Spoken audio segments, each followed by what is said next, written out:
Assalamualaikum warahmatullahi wabarakatuh. Buya, semoga Buya dan keluarga serta kami semua selalu di dalam lindungan Allah Subhanahu wa taala.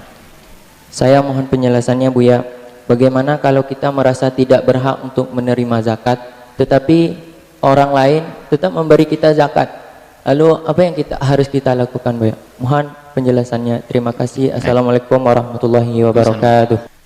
Jika Anda bukan orang yang berhak menerima zakat sesuai dengan pemahaman dan keyakinan Anda, maka Anda tidak boleh menerima zakat.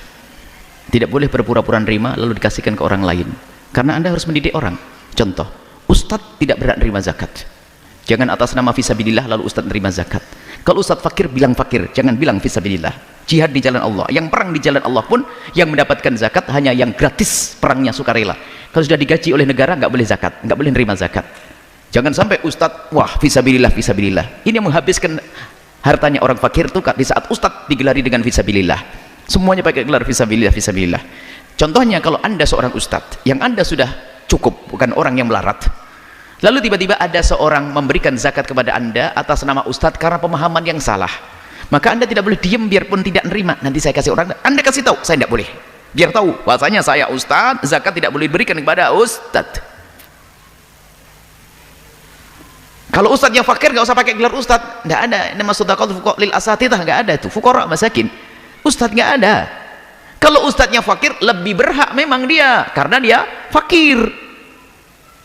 Ini kalau Anda memang tidak berhak, sampaikan kepada orang tersebut supaya tidak salah terus. Mohon maaf Pak, saya tidak wajib menerima zakat, saya tidak boleh menerima zakat, saya cukup. Dan hendaknya semua dari kita merasa cukup urusan zakat. Ini jadi jangan sampai fisabilillah perlebar, termasuk untuk menuntut ilmu. Katanya ini juga untuk berperang melawan musuh-musuh Allah, karena sekarang banyak akidah-akidah sesat. Jadi perang pemikiran juga sama, perang fisik zaman dulu. Jadi perang pemikiran seperti jihad, boleh nerima zakat. Memang zaman dulu nggak ada pemikiran, perang pemikiran. Perseteruan antara Mu'tazilah dengan Asy'ariyah itu lebih dahsyat lagi itu. Punya negara gede, Daulah Abbasiyah 800 tahun dikuasai oleh kaum Mu'tazilah, tapi ulama tidak berfatwa memperkenankan zakat untuk para pelajar agar apa? Agar bisa mengalahkan kaum Mu'tazilah. Nggak ada. Lebih dahsyat dulu.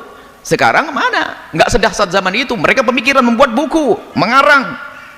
Sudahlah, pokoknya sudah ada, jangan rakus dengan harta orang fakir. Jadi kalau memang Anda memang tidak berhak menerima zakat, Anda harus terang-terang sebutkan ke orang agar memberikan ilmu kepada orang agar tahu. Ustaz tidak boleh menerima zakat karena bukan asnaf thamaniyah. Dan kalau ada orang mengirim harus kasih tahu. Dan katmu sering ngomong, yang menjadi permasalahan ada, tidak tahu memang di sebagian kampung ini sudah sebagian masyarakat sudah umum.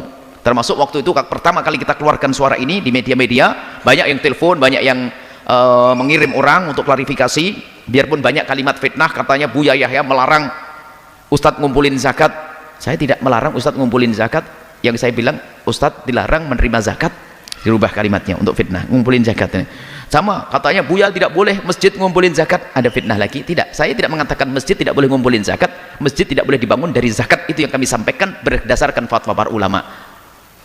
Dan saya ngerti juga ulama-ulama akhir zaman yang berfatwa boleh, saya juga tahu, paham. Cuman melihat keadaan fakir miskin saat ini, lihat kembali kepada madhab yang dianut oleh 4 madhab ulama-ulama yang dianggap itu perlu kita. Jangan main-main urusan orang fakir. Anda memang tidak pernah merasakan fakir, makanya seenak sendiri membagi zakat ke sana kemari. Coba giliran Anda yang fakir, bingung Anda. Ayo. Karena Anda merasa cukup, ya enak aja bagi ke sana kemari. Coba giliran Anda yang sakit, kemudian anaknya masuk rumah sakit, kemudian bibinya juga harus meninggalkan pekerjaan, jaga anaknya. Ayo, mau ngomong apa nanti?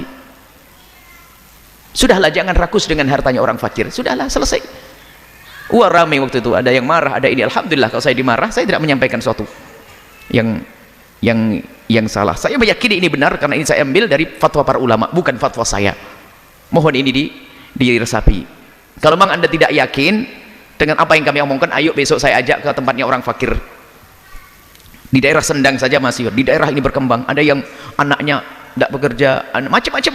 Ada rumah sakit, memang ada dapat jaminan dari negara, tapi yang jaga kan meninggalkan pekerjaannya juga.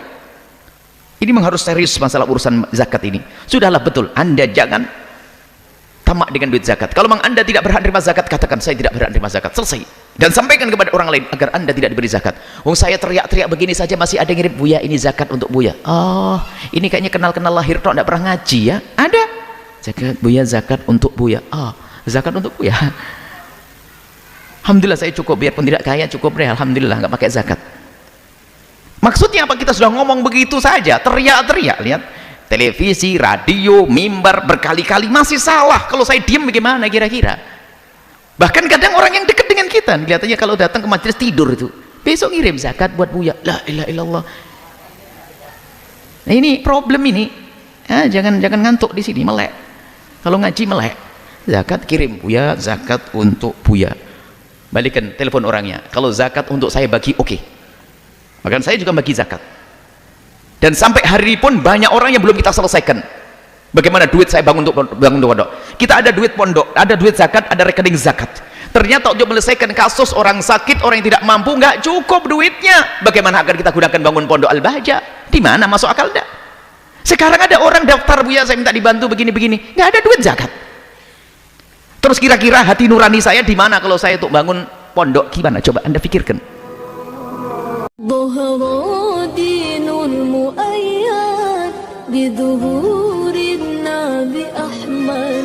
Ya